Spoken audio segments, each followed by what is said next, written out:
Grab your coat and get your hat, leave your worries on the doorstep. Bridging interruptions within the awareness-excitement-contact cycle.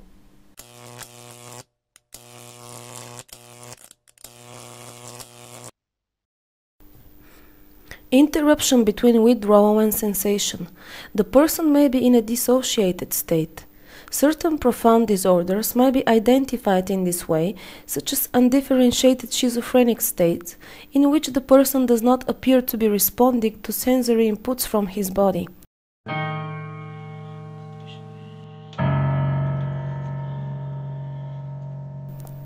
The deeply withdrawn individual does not hear or respond to other people.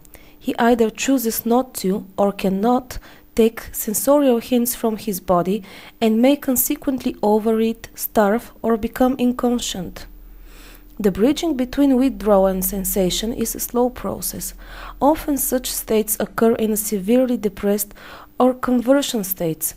The therapist must find a way to insert himself into that part of the person's experience which is still alive and perking.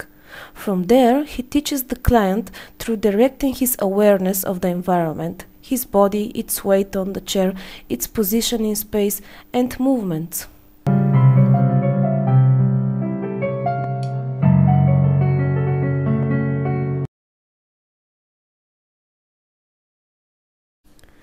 Interruption between sensation and awareness. A person may experience some of his sensations but don't understand what they mean. The signals from his body are strange and may even feel frightening. For example, in anxiety situation, hyperventilation and rapid heartbeat may be translated as a heart attack rather than an expression of distress. In this case, the client is asked to attend his sensory experience. What do you experience in your body right now? What might you do with your arms to express the tension?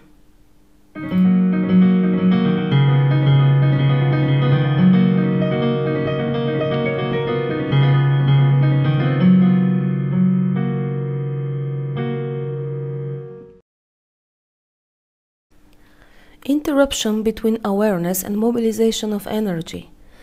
Energy is blocked most often by fear of excitement or strong emotions, sexuality, anger, as well as expressions of self-righteousness, self-worth, assertiveness, tenderness, and love. The physiologic blockage accompanying fear of excitement is frequently in respiration, which at this moment when I'm reading, I don't do very well. So it's a good example. Now, once the awareness is integrated into the person, he can accept the notion of doing breathing exercises.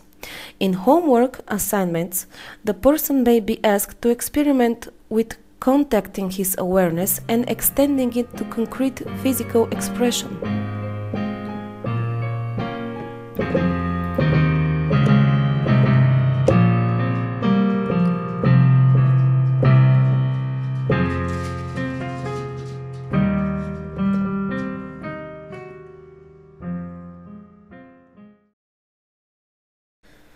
Interruption between mobilization of energy and action.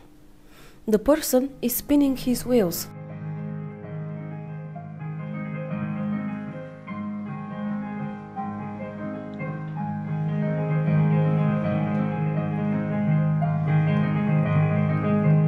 Unable to act on his impulses.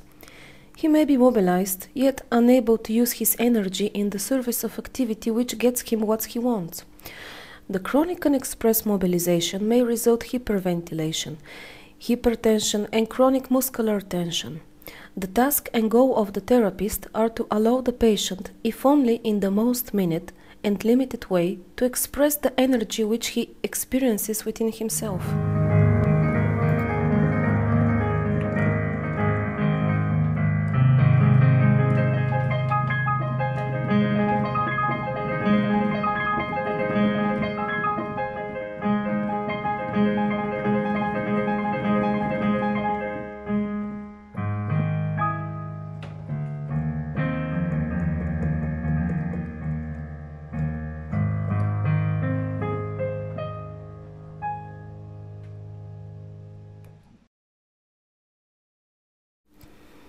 Interruption between action and contact. A person who is often clinically hysteric.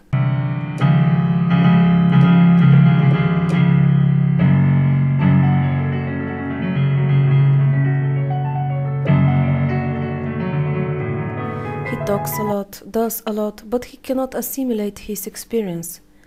He is not in contact with his work and is not nourished by his energy output or the consequences of his behavioral generosity. He is all over the place. He is distracted, not able to act pointedly. He eats but cannot taste the food. The therapist's goal is to help the client localize his inner energy, attend to it, and keep it from bursting forth prematurely.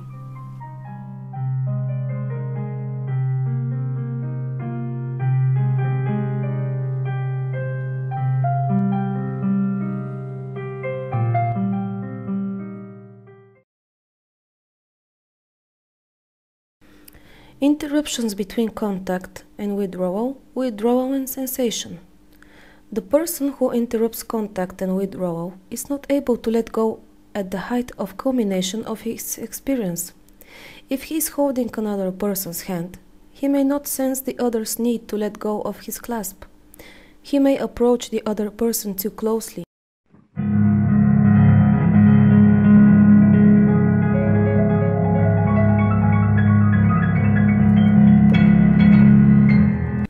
He has difficulty with contact dosage, not knowing how much to give or get, and has tendency not to hear the message of others.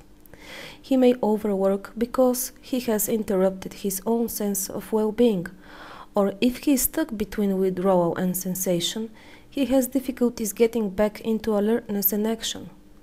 One purpose of the therapeutic experience is to become open to the variety of rhythms in our lives. It exposes to a richness of silence and the need to rest.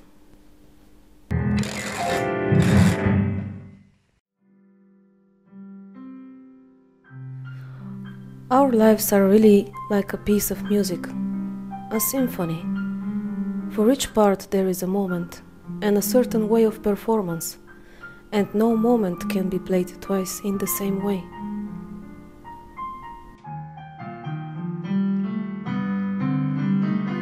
And like Joseph Zinker wrote in his book, to everything there is a season, a time to every purpose, a time to kill, a time to heal, a time to break down, a time to build up, a time to cast away stones, and a time to gather stones together, a time to embrace, and a time to refrain from embracing, a time to get, a time to lose, a time to keep, and a time to cast away, a time to keep silence, a time to speak, a time to love, and time to hate, a time of war, and a time of peace.